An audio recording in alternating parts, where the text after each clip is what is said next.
বলতে কি বিদ্যুৎ। তাহলে বিদ্যুৎ যেই বক্সের মাধ্যমে সব জায়গায় ট্রান্সফার হয় সেটাকে বলা হয় পাওয়ার সাপ্লাই।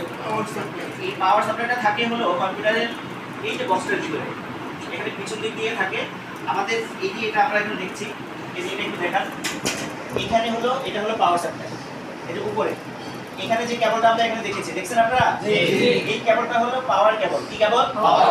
এই কেবলটা যদি না থাকে কম্পিউটার চলবে না। এই পাওয়ার হলো সরাসরি কারেন্টের সাথে যুক্ত, সরাসরি বিদ্যুতের সাথে যুক্ত। এবং এই বক্সটা হলো পাওয়ার বক্স। এই বক্সের মধ্যে অনেকগুলো তার আছে, আমি গতকালকে আপনাদেরকে দেখিয়েছিলাম। আজকে কি আমরা একটু দেখাবো? Yes. হ্যাঁ, আমরা একটু দেখাবো। Yes. আচ্ছা, তাহলে আমরা একটু দেখেন, আপনাদেরকে দেখাই। কম্পিউটারটা আমি ক্লোজ করে দেই।